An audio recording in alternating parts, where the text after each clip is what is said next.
জয় বড় মা জয়। আর এই যে আমার ছেলে, তুমি কেন এসছো এখানে? আমি অনেকদিন থেকে আসল লাগছে। তোর স্বপ্নে এসেছিল না? ওর স্বপ্নে এসেছিল এখানে আসবে বলে। আমরা সকাল সকাল বেরিয়ে পড়েছিলাম সবাই মিলে। রোড ট্রিপটা বেশ ভালো হয়েছে, সবাই মিলে খুব মজা করতে করতে গিয়েছি। নৈহাটির এই বড় মার মন্দিরের মাতৃদর্শন ও পুজো গ্রহণের টাইমিং সকাল 8টা থেকে দুপুর 1টা, তারপরে দুপুর 1:30টা থেকে দুপুর 2:30, বিকেল 4টা থেকে রাত্রি 8টা। মঙ্গলবার বৃহস্পতিবার বেশ ভালো ভিড় হয়, তো এই দুটো দিন যেতে পারেন বা অন্যান্য দিনেও যেতে পারেন। আর সন্ধ্যা আরতি সন্ধ্যা 6টার পরে হয়। তো ব্লগটা দেখতে থাকুন। এখানে মন্দির ছাড়াও আরো কি কি আছে সব দেখানোর চেষ্টা করেছি, আশা করি ভালো লাগবে। Hello guys, welcome to another blog of family traveller Hyderabad. So তোমরা জানোই ফ্যামিলি ট্রাভেলার হায়দ্রাবাদ এখন এসেছে কলকাতায়। তো আমাদের কালকে রাত্রে হঠাৎ করে প্ল্যান হলো বড় মার কাছে যাব, নৈহাটি। প্রথমে প্ল্যান ছিল 6 o'clock বেরোনো, তো যাই হোক আমরা বাঙালি তাই বেরিয়েছি 8:30টায়। এখন যাচ্ছি, যেতে একটু স্টপ নিলাম। সঙ্গে থাকো, দেখতে থাকো, ভালো লাগবে। এবং ভালো লাগলে কী করতে হয় তো জানোই, লাইক, শেয়ার অ্যান্ড সাবস্ক্রাইব। নৈহাটির বড় মা আর এই মন্দিরটার উপরে আরও ভালো করে বলবো, ডিটেলসে বলবো, তো সঙ্গে থাকো, দেখতে থাকো। এখন আমরা কি ব্রেকফাস্ট করে নিচ্ছি, চলো দেখে নেওয়া যাক।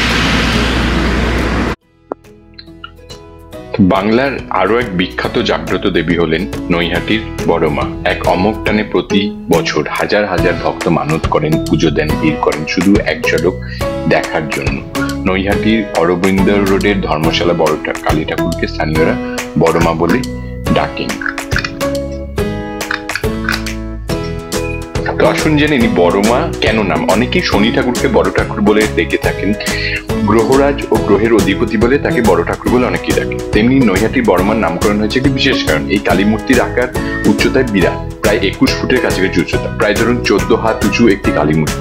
সেই কারণে এই দেবীকে অনেকে বড় মা বলে ডাকে। নৈহাটিতে বড় মায়ের একটি স্থায়ী মন্দির রয়েছে, সেখানে নিয়মিত পূজা হলেও পূর্বে যে জায়গায় রক্ষাকালী পুজো হতো কালী পুজোয়, সেইখানেই প্রতি বছর মৃন্ময়ী রূপে প্রতিষ্ঠা করা হয়, সেখানেই পুজো করা হয়। কোজাগরী লক্ষ্মী পুজোয় কুটির পুজো করা হয়। তারপর স্থানীয়দের মধ্যে এই পুজো সার্বজনীন হলেও কারো কাছ থেকে কখনো চাঁদা বা দক্ষিণা নেওয়া হয় না। দেবীর গায়ের গয়না থেকে ভোগ, পুজোর সামগ্রী, সমস্ত পুজোর খরচা খরচ করে থাকেন সাধারণ ভক্তরা।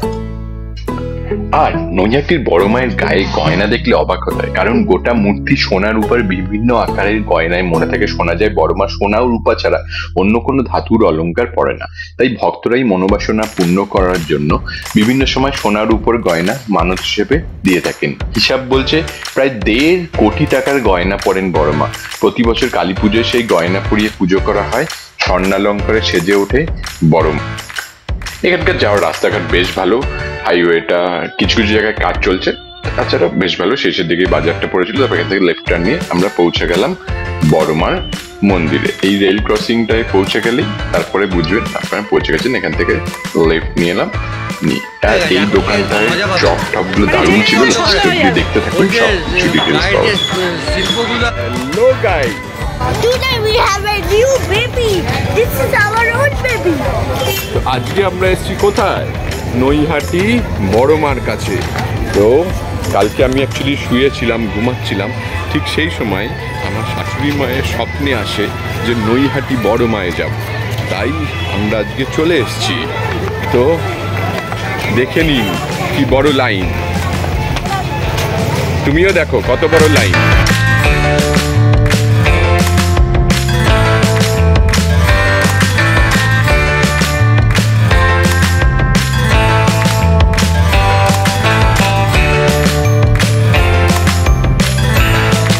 তো আজকে আমরা এসেছি নৈহাটি বড় মায়ের কাছে।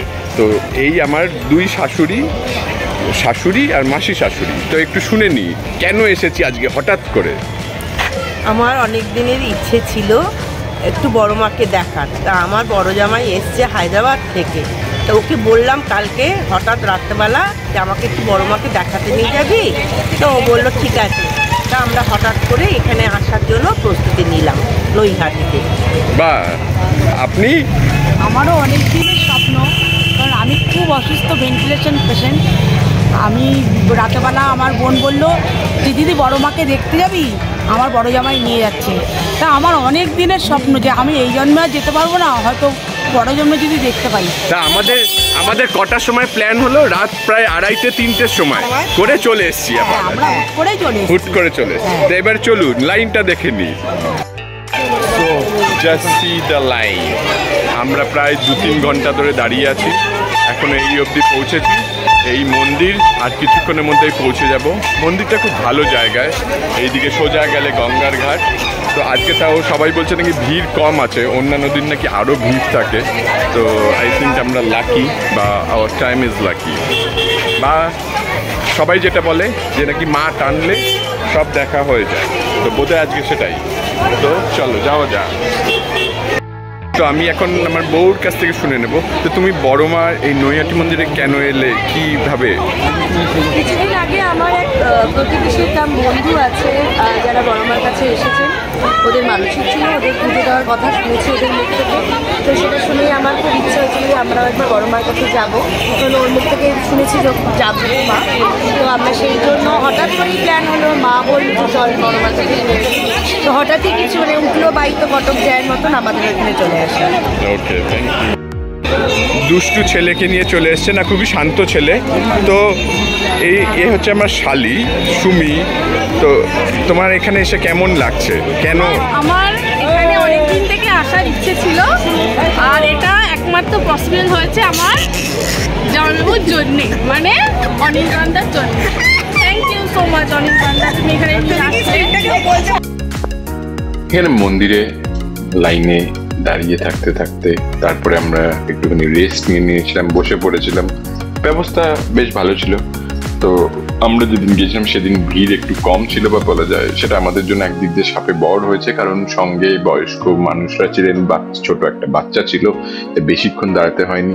লাইনে দাঁড়িয়ে আমরা বেশ মজা করেছি, সেলফি তুলেছি, ছবি তুলেছি।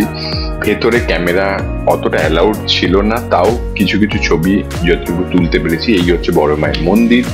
এই দেখতে পাচ্ছেন, এখান থেকে লাইন দিয়ে ঘুরে চলে আসতে হয় ভেতরে, একদম ছবি তুলতে দেয় না, সিকিউরিটি খুব কড়া।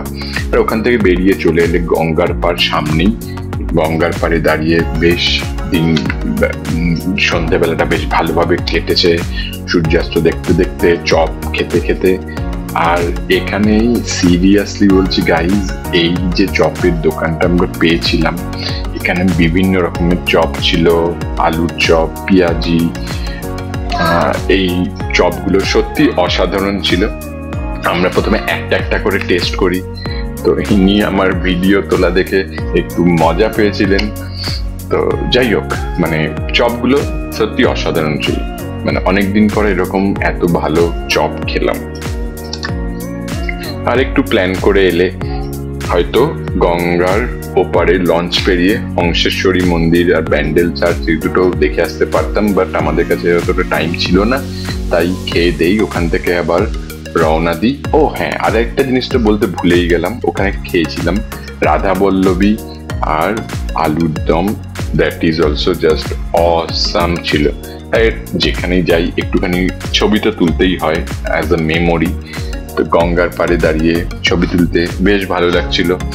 আমার ছেলে আবার মাঝখানে লঞ্চে চড়বে বলে বায়না করলো, কিন্তু আমার কাছে টাইম ছিল না, তাই আর যেতে পারলাম না। তবে সকাল থেকে চলে গেলে বেশ ভালোভাবে কাটানো। তো এখানে অনেক লোকজন নিজেদের মতো টাইম স্পেন্ড করছিল। আমার ওয়াইফ কিছু ক্যান্ডিড শটও তুলেছে। তো ভিডিওটা যদি ভালো লেগে থাকে একটুখানি লাইক, শেয়ার, সাবস্ক্রাইব করে দেবেন আর কি। তো জয় বড় মা বলে ব্লগটা এখানেই শেষ করি। Thank you.